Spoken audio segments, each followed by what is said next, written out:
हमें बताया गया है कि एक बोर्ड गेम में खिलाड़ी 2-3 रुख वाले डाइस फेंकते हैं। ये वाकई मौजूद हैं, मैंने खुद भी देखा है और ये बहुत दिलचस्प हैं। फिर डाइस के रुख पर आने वाले नंबर को तफ्रीक करते हैं। खेल सिर्फ गैर मनफी फ़र्क नॉन नेगेटिव डिफरेंसेस पर गौर करता है। मिसाल के तौर पर अगर खिलाड़ी ने एक और 3 फेंका तो फ़र्क 2 होगा। अब डी को किसी भी रोल में फ़र्क जाहिर करने के लिए इस्तेमाल करें। डी की थ्योरेटिकल प्रोबेबिलिटी डिस्ट्रीब्यूशन बनाएं। तो इस वीडियो को रोक कर देखें कि आप ये खुद कर सकते हैं या नहीं, इससे पहले कि हम इसे मिलकर हल करें। अच्छा, अब हम इसे मिलकर हल करते हैं। तो ज़रा सोचें कि दोनों डाइस के लिए सारे मंजरनामे क्या हो सकते हैं। तो मैं यहाँ एक छोटा सा टेबल बनाती हूँ। तो मैं इसे इस तरह बनाती हूँ और फिर इसे इस तरह और फिर यहाँ एक छोटा तकसीम करने वाला लगा देती हूँ। और इस ऊपर वाले हिस्से के लिए ये पहला डाइस नंबर होगा और फिर ये दूसरा डाइस नंबर होगा। पहला डाइस नंबर 1, 2 या 3 आ सकता है और दूसरा डाइस भी 1, 2 या 3 हो सकता है। तो मैं इसे मुकम्मल टेबल की शक्ल दे देती हूँ और हमें जो देखना है वो फ़र्क है, लेकिन गैर मनफी फ़र्क। तो हम हमेशा छोटे डाइस नंबर को बड़े डाइस नंबर से तफरीक या सब्ट्रैक्ट करेंगे। तो यहाँ फ़र्क क्या होगा? अगर मैं एक और एक फेंकूं तो ये 0 होगा।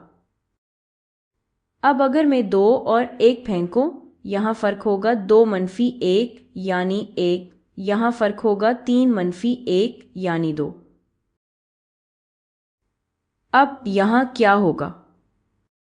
यहाँ बड़ा डाइस नंबर 2 है, छोटा 1 है, बिल्कुल यहाँ। तो 2-1 होगा 1, 2-2 होगा 0।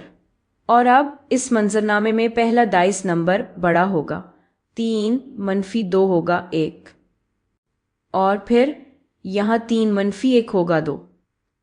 अब अगर पहला डाइस नंबर 2 पर आए, दूसरा डाइस नंबर 3 पर आए तो दूसरा डाइस नंबर बड़ा है, 3-2 होगा 1 और फिर 3-3 होगा 0। तो हमने सारे मंजरनामे निकाल लिए हैं और हम देख सकते हैं कि मस्बत फ़र्क देखने पर या तो 0, 1 या 2 आएगा। तो एक सिनेरियो है 0 आने का, 1 आने का और 1-2 आने का। ये वो मुख्तलिफ फ़र्क हैं जो हमें मिल सकते हैं। तो अब ज़रा सोचते हैं कि हर एक की प्रोबेबिलिटी क्या होगी। फ़र्क 0 आने की प्रोबेबिलिटी क्या है? हम देख सकते हैं कि 9 में से 1, 2, 3 के यकसा तौर पर मुमकिना नताइज 0 के फ़र्क की सूरत में निकलते हैं। तो ये होगा 1/3 या 1/2। अब फ़र्क करने के लिए मैं नीला रंग इस्तेमाल करती हूँ। यहाँ देखें कि 9 में से 1, 2, 3, 4 मंजरनामों में ये सूरत हाल मौजूद है, तो इसकी प्रोबेबिलिटी 4/9 है। अब फिर आखिर में देखते हैं, सबसे आखिर में 2 का फ़र्क रह गया है। देखें, 9 मुमकिना सूरतों में से 2 में ये ख़ास कैफियत पाई जाती है, लिहाजा इस मौके पर 2/9 प्रोबेबिलिटी मौजूद है। और हमारा काम मुकम्मल हो गया। हमने डी की थ्योरेटिकल प्रोबेबिलिटी डिस्ट्रीब्यूशन बना ली है।